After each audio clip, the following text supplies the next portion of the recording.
I'm going to show you everything you need to know to succeed playing building gadgets without any waffle.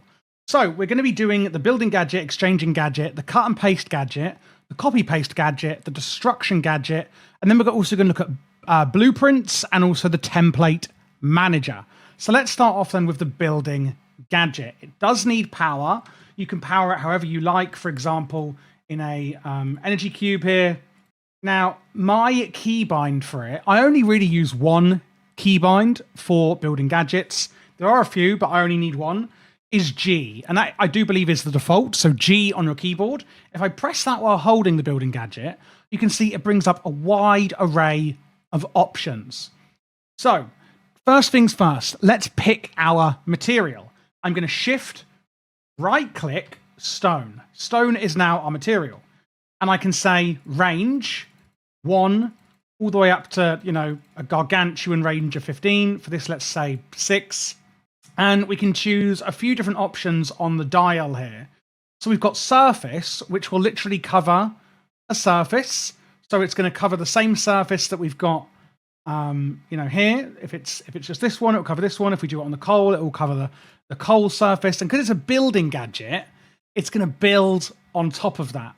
And it is going to take it from your inventory. If you're in creative, like I am, obviously you do not need it in your inventory. Let's say I've placed this here accidentally. I can just undo using the undo button. So we've got the surface here. We can also do a vertical column, as you can see here. Again, the size will be changed by that. We can do a vertical wall. So it'll be sort of like this, vertical wall. I can place that wherever I want, like this. It's not doing a surface, it's doing a vertical wall wherever I want. You can do multiple undos. And then we can do build to me. So that's a really interesting one. So this one, it will literally build it to you, like this, in a vertical line. We can also do a grid. Now, the grid is really interesting.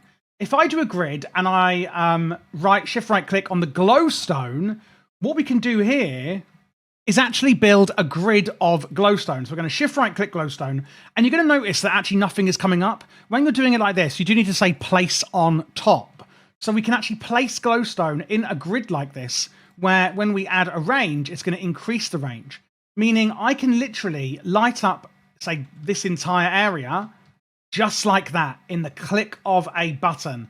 And it is amazing for using it with lights like glowstone, which is one of my favorite things of it. We also can say do a horizontal row where it's going to do, rather than a vertical, it'll do horizontal. We can say a horizontal wall like this, so row or wall, same with vertical column or wall. And we can also do stairs where the range adds, the amount of stairs. And if you did this with actual stairs, then you'd have your whole staircase done for you. As you can see, we could do it like that. It's a really easy way to get big builds done really, really quickly. So those are the different dial options of the range. Again, we've got place on top or not. We can also ray trace fluids, which basically will actually include the fluids. And we'll go through that more when we use things like the destruction gadget. And we can also anchor it. So I can press anchor, and you can see here it's anchored it to this area here, wherever I'm on when I do it. I can take off the anchor. And I also can say, do I want it to fade? Do I want it to grow? This will fade in like that. Squish will kind of squish in like that. This is really just how do you want it to render. That's all that one is going to do. And you can also bind it in your inventory as well. Then we have the exchanging gadget. And again, we can do a grid, we can do a vertical column, surface, or horizontal row. And we can say we want it to affect block entities. We want it to ray trace fluids. We want it to be fuzzy or connected areas. Now, a fuzzy, if you look where my mouse is over here, can you see this one's included? Whereas here it isn't. It will kind of include other materials, etc., or not with that. And the exchanging one, rather than building it, will actually exchange the block that's already there. So you can see I can replace the floor with this glowstone, and I can undo if I don't want it there, and it will replace them back. And that is the difference between the building and the exchanging gadget. We then have the destruction gadget. This is a bit more interesting. We can say, how deep do you want to go? how much further down do you want to go? So let's do it on a wall. It's a bit more obvious. So if we do it at a depth of 8, it's going to go 8 deep into the wall. And that's how far it's going to destroy inwards. It's going to go 8 deep. If we undo there, and then up, down, left and right, you can see if I go down, it's going to go, further down, up will come further up, and then, left and right. So it's what area do we want to delete? And again, we can anchor it to here, so we can then say, have a look around. Is this the area we actually want or not? We can affect block entities, so it'll delete them too. And we can ray trace fluids. Now, the interesting thing about fluids, let's say I want to delete all of this here. I want to unanchor it. What I can do is right-click here, and it's going to delete all of these water blocks. If I actually go onto G and do not ray trace fluids, then it's not actually going to affect the fluids at all, only like full blocks that are in here. So if you do want to get rid of water, it is an amazing, amazing way of doing that. I could just do like that and just look how much water it does get rid of. If you are trying to get rid of water and you're having issues with it, let's say I use it here and you're like, it's barely done anything. That's because these aren't water blocks.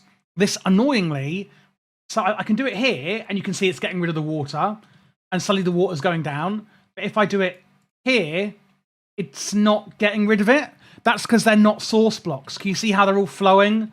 So actually, to get rid of this one, annoyingly, I would have to basically get rid of these ones, and then these would go down. So how water flows in Minecraft, can make this really annoying.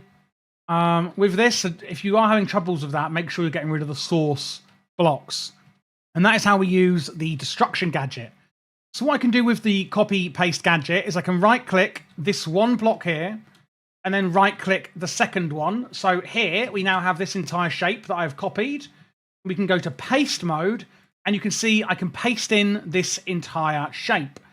So I can also anchor and give a materials list, so you know what you want in your inventory if you're in survival mode. And I can ray trace fluids, etc., or even replace blocks that are there. Settings menu will give you an exact placement. I can say go down or up with what I want, or I can clear that. And that's how you can change it like that. The cut and paste one does the exact same thing. I go to cut mode. I can right click here and right click here, and it's going to select the whole lot. And then if I go to paste mode, settings, now we've cut the blocks. Again, go to settings, go down one, confirm. You do actually have to press cut here, and I can paste that in. Again, I can shift right click and then shift right click here, and that's on the cut mode. And when you actually press cut, that is when it's going to cut it, and it automatically puts you into paste mode. You can see half of it's missing here. We go to settings and then just up the Y value there, and I can paste that in. What I can also do, let's say I want to save this for later, is come over to my template manager, put in the cut paste gadget, put in a blueprint. You can see it's already got this one in here. I can save it to the blueprint, or I can load it from the blueprint. I can copy, paste, and I can also render and go to material lists here. And that, quite simply, is how you use all of the building gadgets, whether you're using the building gadget, exchanging gadget, destruction, or even cut or copy and paste. Hopefully you did like this video. Do click on the playlist you see on screen now if you would like other Minecraft tutorials. And there is also a link to my Patreon in the description if you found this helpful and you would like to support the channel.